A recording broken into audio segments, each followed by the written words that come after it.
கர்த்தருக்கு பிரியமானவர்களே, கடந்த சில நாட்களாகவே நாம் துதிக்க வேண்டும். எந்தெந்த சூழ்நிலையில் துதிக்க வேண்டும், அப்படி துதித்தால் என்ன ஆசீர்வாதத்தை பெற்றுக் கொள்வோம் என்பதை தியானித்துக் கொண்டிருக்கிறோம். இன்றைக்கும் கூட ஒரு காரியத்தை தியானிக்க போகிறோம். 34ஆம் சங்கீதம் 1ஆம் வசனம்.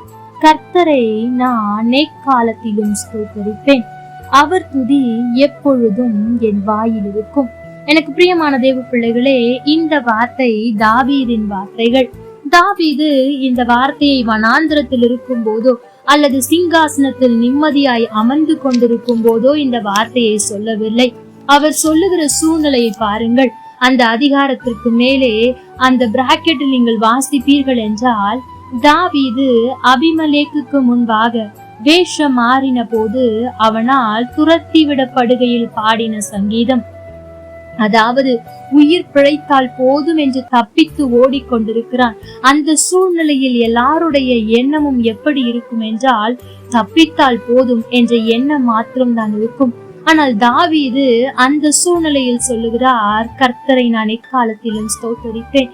இப்பொழுது அபிமெலேக்கு என்னை துரத்தி கொண்டிருக்கிறார், உண்மைத்தான்.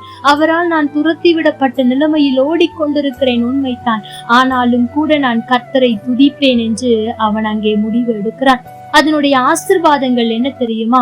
4ஆம் வசனத்தில் சொல்லப்பட்டிருக்கிறது, அவனுடைய எல்லா பயத்துக்கும் ஆண்டவர் அவனை நீங்களாக்கி ரட்சித்தார். ஆம், எனக்கு பிரியமான தேவ பிள்ளைகளே, எந்த ஒரு நபர் பிரச்சனைகள் போராட்டங்கள் தொடரும் போது கூட நான் ஆண்டவரை துதிப்பேன் என்று இருக்கிறார்களோ அவர்களை ஆண்டவர் கைவிடுவதே இல்லை. அவர்களை எல்லா பயத்துக்கும் நீங்களாக்கி விடுவிப்பார்.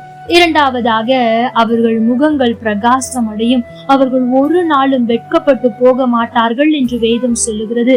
கடைசியாக கூட அவர்கள் உபத்திரவம், துன்பம் ஆகியவற்றின் வழியாய் கடந்து வரும்போது ஆண்டவர் அவர்களோடு கூட இருப்பாராம். கூட இருப்பதோடு நின்று விடாமல் அவற்றின் மத்தியிலிருந்து அவர்களை விடுவிப்பார் என்று வேதம் சொல்லுகிறது. எனக்கு பிரியமான தேவ பிள்ளைகளே, இன்றைக்கு நீங்களும் கூட பலவிதமான பிரச்சனைகளையும் போராட்டங்களையும் சந்தித்துக் கொண்டிருக்கலாம். கடந்த வருடத்தோடு எல்லாம் முடிந்துவிடும் என்று நினைத்தேன். ஆனால் இந்த வருடமும் சில பிரச்சனைகள், போராட்டங்கள், சில மனிதர்களுடைய சூழ்ச்சிகள் என்னை தொடர்ந்து வந்து கொண்டிருக்கிறதே, நான் என்ன செய்வேன் என்று இருப்பீர்கள் என்றால் உங்களுக்கு ஒரு வழியை சொல்ல விரும்புகிறேன். ஆண்டவரை துதியுங்கள். ஆண்டவரே, பிரச்சனைகள் தொடருகிறது உண்மைதான், போராட்டங்கள் தொடருகிறது உண்மைதான், மனுஷனுடைய சூழ்ச்சிகள் என்னை தொடர்ந்து கொண்டிருக்கிறது உண்மைதான், கடன் பிரச்சனைகள், வியாதி, பலவீனம் என்ற சில காரியங்கள் என்னை தொடர்ந்து கொண்டே இருக்கிறது உண்மைதான் ஆண்டவரே.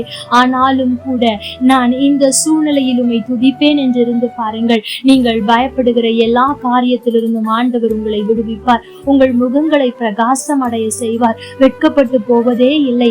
கடைசியாக கூட உங்களுக்கு துன்பம் வரலாம், உபத்திரவம் வரலாம், அவற்றின் மத்தியில் ஆண்டவர் உங்களோடு கூட இருப்பார். கூட இருப்பதோடு நின்று விடாமல் அவற்றிலிருந்து உங்களை விடுவிப்பது நிச்சயம்.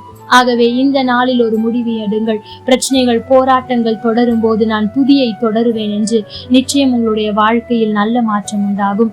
கர்த்தர் தாமே உங்களோடு கூட இருந்து உங்களை ஆசீர்வதிப்பாராக. ஆமென். லைக் பண்ணுங்க, ஷேர் பண்ணுங்க, கமெண்ட் பண்ணுங்க.